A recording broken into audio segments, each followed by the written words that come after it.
Ang iyong pagbati, Senador, sa mga nakikinig dito sa Bigat Ilocos. Good afternoon. Magandang hapon sa inyo lahat. At ako'y nadalaw dito sa inyo at may malaking pagtitipon ang ating mga mayor, municipal mayor, yung liga ng buong island of Luzon. Kaya nakikita naman natin talaga ang mga local executives ay kahit na sa ibang lugar ay politika ng pinag-uusapan, ang ating mga local executives ay tuloy pa rin ang kanilang pag-aaral, pag-uugnay dahil sa kanilang commitment sa serbisyo. Kaya I congratulate our mayors for continuing their work in the face of, I am sure, very strong political pressure. So magandang hapon sa inyo na. Okay. Mga kasama, before you shoot your question to the Senador, you identify yourself and one question, then one follow-up here if needed. Okay? PIA? Sir, Freddy Lazaro po ng Manila Bulletin sa Philippine Information Agency. Ano po plano niyo po dito sa 2016 presidential election?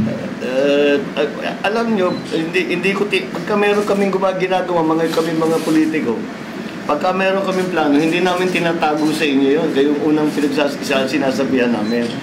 Kung wala pa kayong narinig sa akin, ibig sabihin, nagde-decide pa. Dahil pinagmamasdan natin ang mga pangyayari sa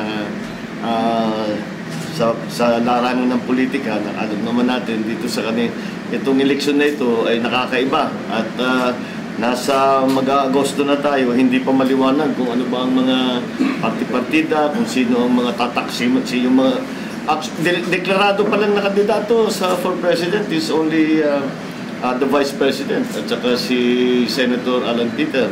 Kaya wala pang mga team, yung mga partido hindi pa nagsasabi.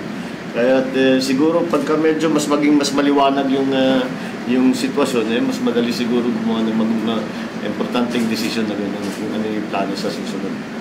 Okay, ang follow-up ko lang po siya. Meron kasi bumuugong na Duterte, Marcos, o Marcos, Duterte tandem siya. Maraming ang lumalabas na ganyan. At nasa Tarlac ako, may streamer na pati ako nagulat. Pero siguro, siyempre, nagpapasalamat tayo sa suporta ng ating mga kaibigan. At siguro flattering din yan dahil alam naman natin na si Mayor Duterte ay magiging mahalaga na tulong sa kahit na kaninong maging kasama niya kung tatakbo man siya. Kaya yun ang isa sa mga spekulasyon at sa ngayon wala namang mas formal na pinag-uusapan, pero ako at ang Partidong Nasyonalista ay tuloy-tuloy na nakikipag-usap at nakikipag-ugnay sa ating mga kaibigan sa iba't ibang partido at sa partido namin din. Meron lang lumabas na report na nagulat ang Nasyonalista na nag-commit na daw ang NP at nagulat kami lahat at buong umaga kanina ay kausap ko yung aming mga miyembro na pinapaliwanag na hindi pa nagbago yung aming plano na mag-uusap ulit pagkatapos ng SONA. So, ang NP ay hindi pa nakapag-commit. Kaya nagulat lang kami kung saan nanggaling yung balitang yun. Good afternoon, Edison Rame of Tibigan, sir. So, follow-up ko muna. Ano pong nakikita niyong bentahe pag magkatandem kayo ni Mayor Duterte, sir? Anong makikita nyo? Wala pa. Kayo magsasabi sa amin kung ano ba yung pinakamaganda. But siguro hindi nakakapagtaka na gano'n ang mga nagiging spekulasyon dahil matagal ko na rin kaibigan si Mayor Duterte at lagi naman kaming magkasama sa politika. Kaya siguro kaya doon ang galing ng mga spekulasyon. Pero tignan muna natin, si Mayor Digong hindi pa nagdedeklara Kaya mahirap, hahanapan mo na ng ka-running mate kahit siya hindi pa siya nakapag-decide. Kung nakapag-decide man siya, hindi pa siya nagsasabi. Pero tuloy-tuloy lang ang usapan namin. Walang pagbabago. Okay, sa mainit na bangayan po ng administration at opposition, sir.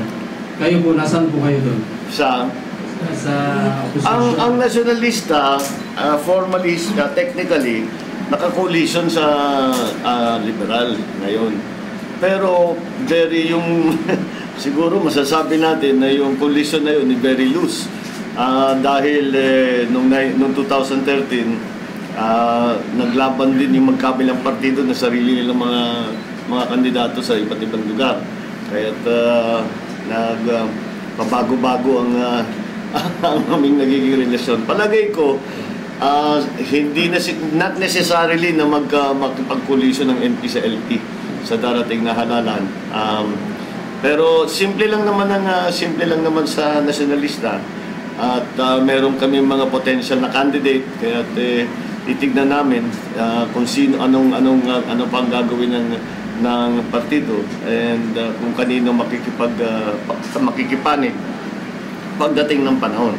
Kaya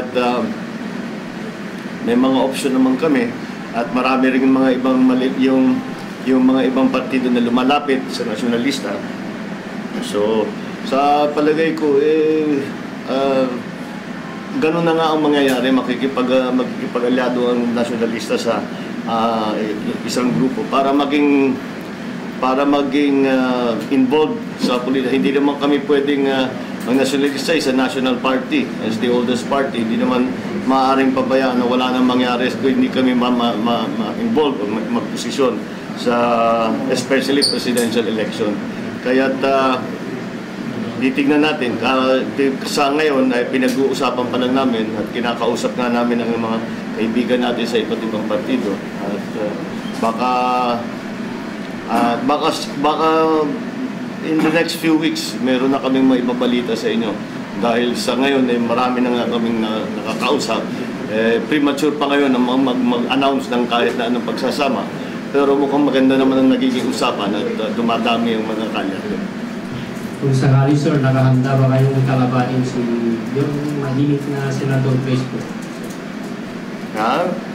Bakit ko kalabanin? Hindi ba kapatid ko? Hindi na, tutulungan na lang. Baka ganun na rin yun, di ba? Hindi.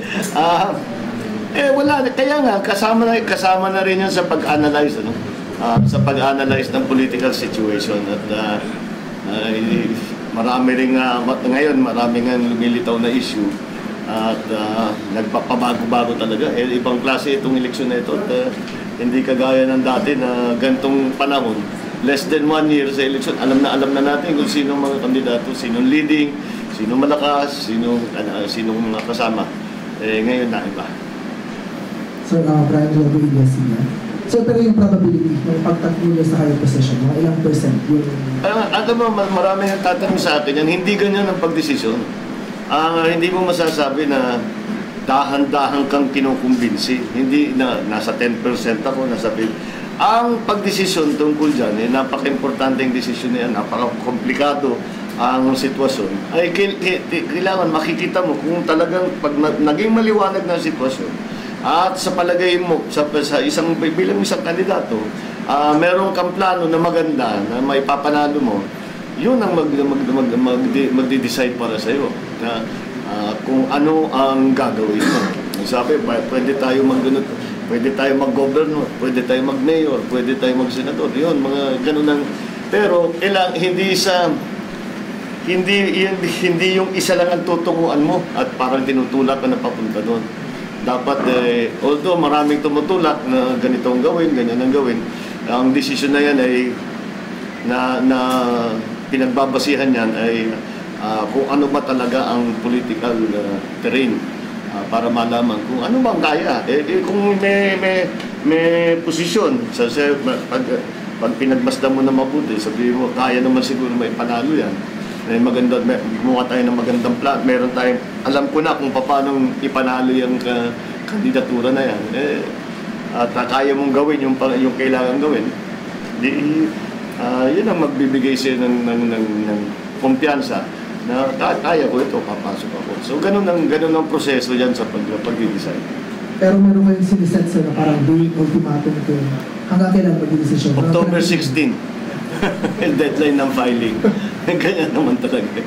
Yun naman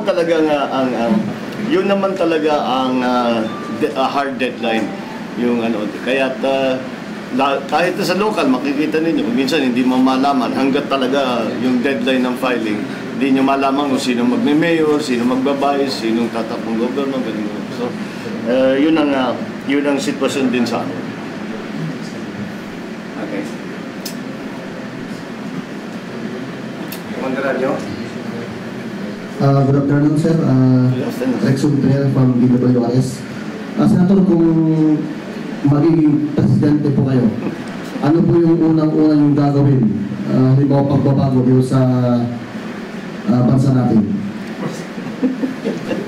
Malayo pa tayo. Hindi pa nga ako nagdideklara, ginagawa niya lang ang presidente. Tinatanong niyo na kung ano yung gagawin ko. Wala ba, marami naman. Siyempre, actually, yung mga ganyan, nakikita naman talaga natin yung pagkukulang, yung mga kakulangan sa ating pamahalaan na kailangan patibayin. Unang-una siguro, ang dapat gawin ng susunod na Pangulo ay ayusin ang problema natin tungkol sa trabaho at saka sa poverty level. Dahil sa laki ng ginagastos ng gobyerno ngayon sa conditional cash transfer, hindi nagbabago ang literacy rate, hindi nagbabago ang mortality rate at saka yung sakit na mga karamdaman na nararamdaman ng ating mga kababayan. Hindi nagbabago ang poverty rate, yung employment rate pala. Malaking problema yan. Kaya napipilitan ng ating mga kababayan na at magtrabaho sa ibang bansa. At siguro, ang paraan dyan, isa sa pinakamalaking paraan dyan ay ayusin yung infrastructure development na pagandahin ang ating mga communications and transport systems. Dapat mapag-isipan na yung maglagay, pagandahin yung ating railroads, yung PNR natin, yung power problem. Yung agrikultura natin, kailangan tutukan. Tama-tama, nandito si Secretary Alcala at magkasama kami sa aeroplano parating. At yun, napapag-usapan namin kung ano yung mga kailangan gawin para pagandahin ang agrikultura. Dahil papunta na tayo sa ASEAN integration.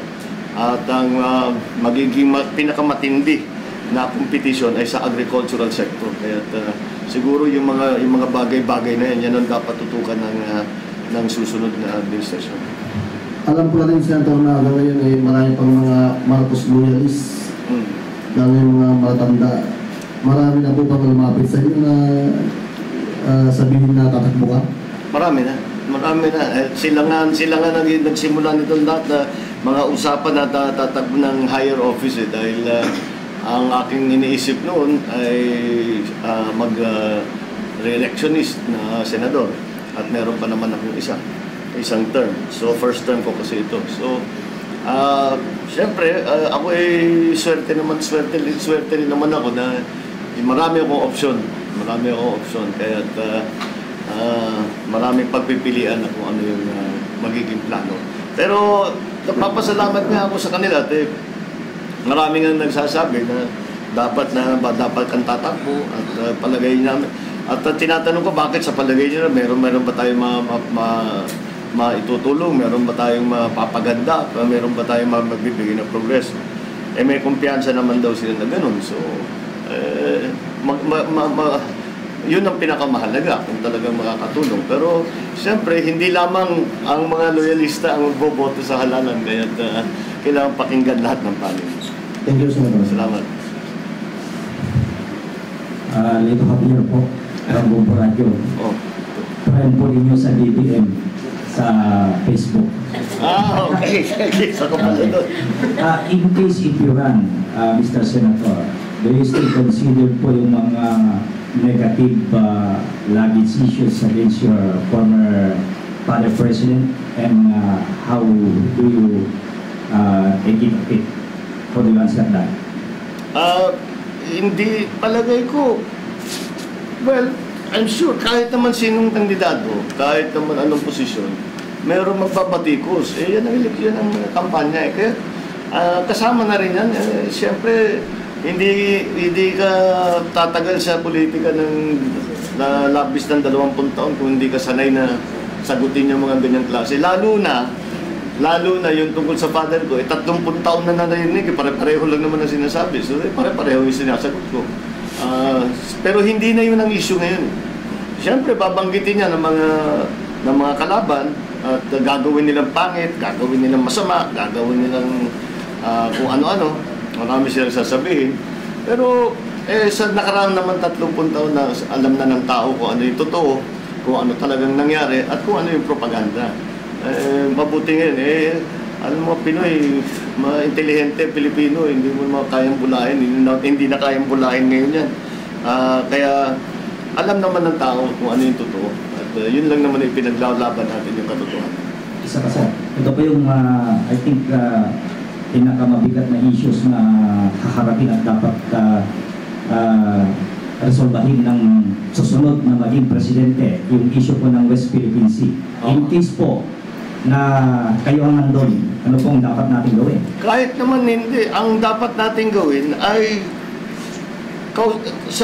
ipaliwanag natin. Ang sinasabi ko nga nung natuklasan na naglalagay na sila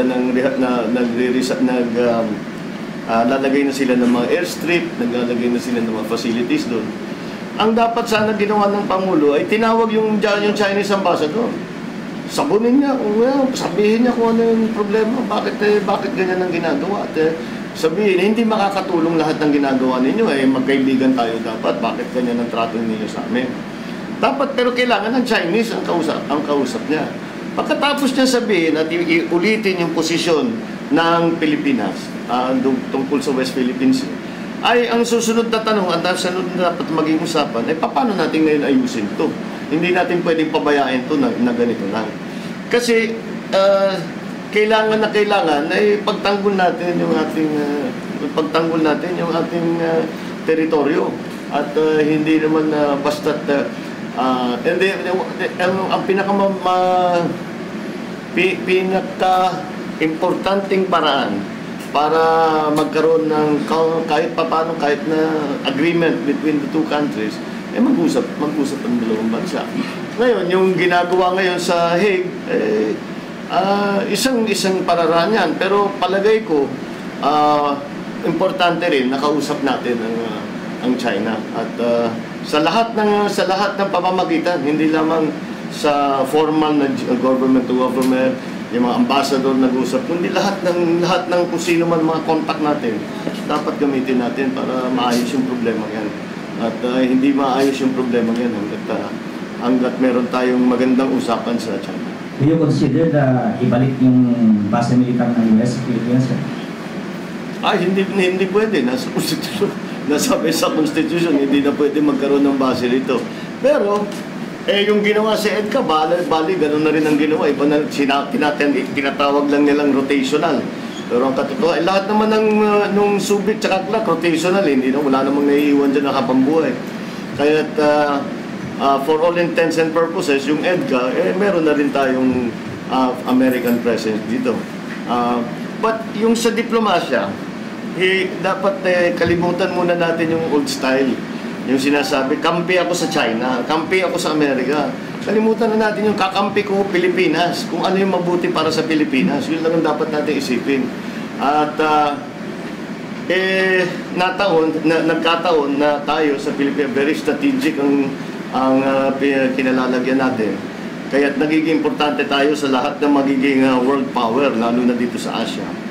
Kaya't interesado lahat sa Pilipinas. Ang Pilipinas naman, kailangan, yun na nga, isipin what is in the national interest, ano yung pinakamaganda para sa Pilipinas. Hindi naman tayo empleyado sa Washington DC, hindi naman tayo empleyado sa Beijing. Tayo nagtatrabaho para sa bansa. Kaya yan ang dapat lagi natin alalahanin. Hello po. Mike po sa PTV. Good afternoon. Kung sino man po yung mananalong susunod na presidente, ano po sa tingin ninyong gagawin nila kay Pinoy? Depende kung sino. Depende kung sino. Pero kung sino man ang susunod, papayuhan ko sila wag itigil na yan, mga pagbawi-bawi na kinukulong yung nakaraang Pangulo. Hindi yan, kung may complaint, may mamamayan na may reklamo, magreklamo sila. Pero hindi trabaho ng administrasyon yung hinahabol yung mga nakaraan. Kung sino man, siguro, kung meron mang citizen's complaint, siguro, kailangan nilang sagutin yun. Pero hindi dapat maging policy ng government na hanapan ng paraan na ikulong yung nakaraan. Wala na, tingnan mo, ginagawa natin, ilan na nakulong na presidente natin, saan tayo dinala? Wala. Mahirap pa rin ang Pilipino. Wala pa rin trabaho. Mahirap pa rin tayo sa educational system natin. Wala kulang sa kuryente. Lahat ng problema nandiyan pa rin.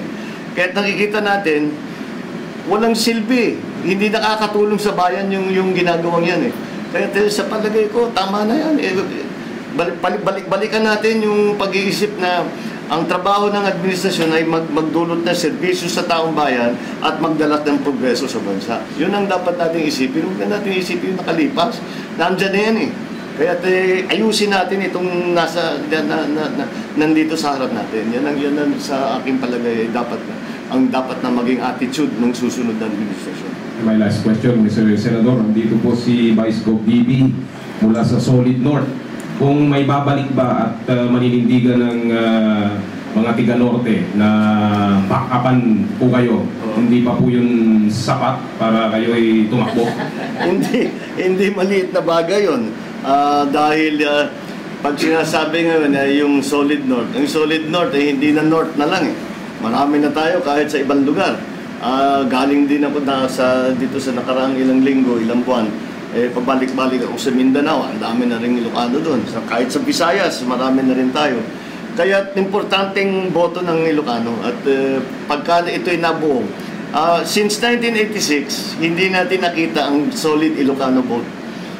Last time lang natin medyo nakita ulit yung 2010 at lumabas nga ang ating mga kababayan at tumulong at sumuporta sa akin sa kandidatura ko bilang senador.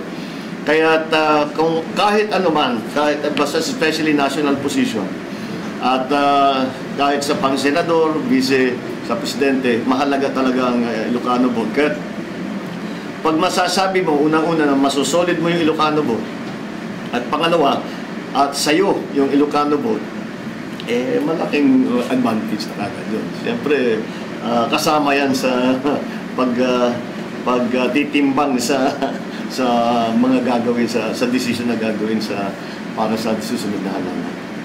Norman, thank you. Good afternoon, Senator. Good afternoon. I'm from Livita. So, Senator, follow-up ko lang dun sa naging question ni Sir Mike. Kung plano niyong tumakbo sa this coming election, pupunta ba kayo sa baluarte din ng Pangulo para yung candidacy niyo for President? Ang baluarte ni President Carla. Galing lang ako last week. Hindi, kung national tatakbo ka, kahit kagaya ng sabi ko, hindi kahit na anong posisyon, basta national position, ay kailangan mong puntahan lahat. Hindi ka na mamimili dahil kahit saan ka makakuha ng boto, siyempre pupuntahan mo. Hindi dahil sinabi na yan ang pinanggalingan o yan ang hometown ng inyong katapat, hindi mo naman dapat sabihin na hindi ka na dapat pupunta ron. In fact, yun ang pagka nakuha mo yun, maganda ng sitwasyon mo. Dahil kung makuha mo yung mga kapitbahay ng inyong kalaban, ibig sabihin yung iba na hindi ganun kalapit sa kanila, iboboto sa'yo. Kaya siyempre, very important yung ganung klaseng makuha mo. Ano yan, usapan dito, paramihan Kahit lahat yan, kahit saan nanggaling, kailangan mong makuha. Kaya siyempre, advantage yun. Kung makuha, isipin mo, talunin mo yung kalaban mo dun sa probinsya niya, dun sa bayan niya. Malaking bagay yun. Malaking influensya din yun sa mga ibang butante. Okay, so sir, last question. Ano kung balita ngayon sa BBL? Sa BBL, tinatapos na namin yung version na sinusulat ko para gawing committee report. At siguro mga after ng SONA, mabibigay ko na sa mga aking mga kasamaan na senador at pwede na namin umpisa na pag-usapan kung ano i-propose nila mag-amendments. Sa palagay ko, basta't yung aking version ay sinubukan talaga naming ayusin lahat ng nakita naming problema. Problems on unconstitutionality, problems in administration, problems sa power sharing, sa economic provisions. Yun ang aming tinignan. Lahat ng mga lumabas na issue doon sa mga hearing na nagkaroon. Meron kaming ginagawa na remedies para maging maganda naman yung BBL, para naman maging matagumpay. Yun lamang, alam naman natin na pagka na-file na yan, wala na sa kamay mo yan. Siyempre, nasa Senado na yan. Depende nga kung ano yung magiging botohan sa Senado. Pero palagay ko, matatapos namin ito before mag-filing. Matatapos sa Kongreso. Ngayon, kung anong mangyayari pagkatapos doon, mahirap din magsabi dahil merong mga magcha-challenge. Nagsabi na sila, i-challenge sa Supreme Court yung ibang provision ng BBL. Hindi natin malaman kung saan anong magiging resulta nun. Pagkatapos pa nun, magkakaroon pa ng plebisito. So, talagang na-delay na ng gusto dahil yung unang bigay, ang dapat na binigay sa amin yung BBL sa Kongreso ay Abril nung last year. Pero natapos lang nung patapos na ng September, almost October, na pumunta sa Kongreso, kaya may 8 months. Tapos nagkaroon ng mamasapano. So yung mamasapano, mga 6 weeks to 2 months ang push back. Natigil mga hearing. Sinuspindi ko lahat ng hearing dahil kailangan imbestigahan yung nangyari doon. At yun na nga.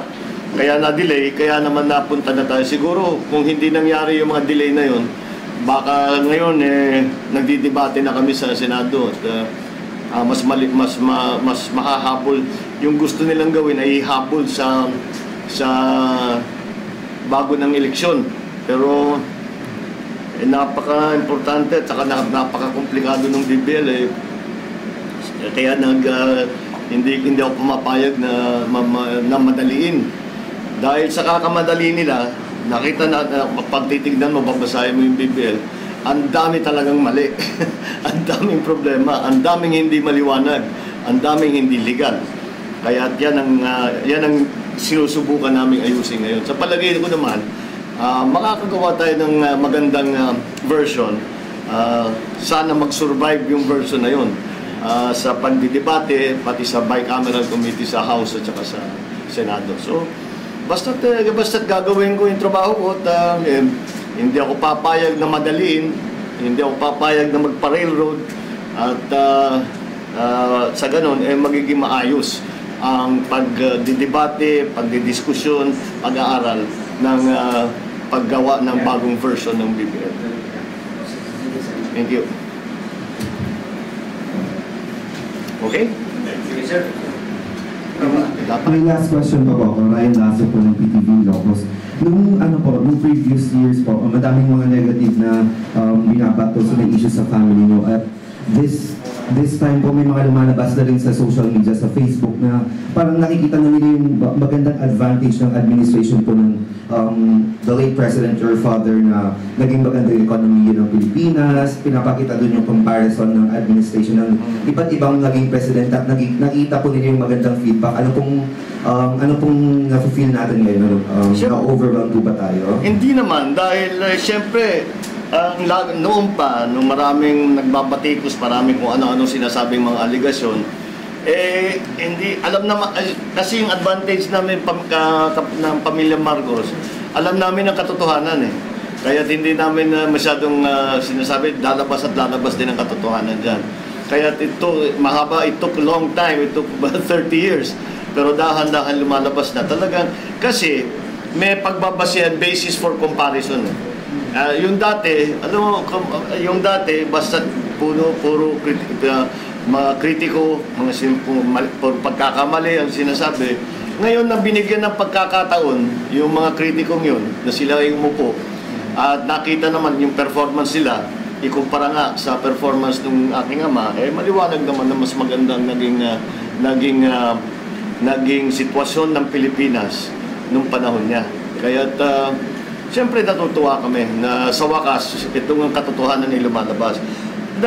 Ang siguro isang dahilan dyan ay yung social media. Pagka nakikita yung mga bata, marunong silang tumingin ng mga nababasa nila, hindi yung tinitingnan nila yung ano yung propaganda, ano yung ano yung totoo. At kadalasan yung mga sumusulat sa atin, mga sa nagfe-Facebook, sa website ko, ang nagtatanong sila, ano bang mangyari noon? Bakit ganun ang ginawa ng father mo? Ano yung iniisip niya? Ano yung ganun gusto lang malaman kung ano ba talagang nangyari.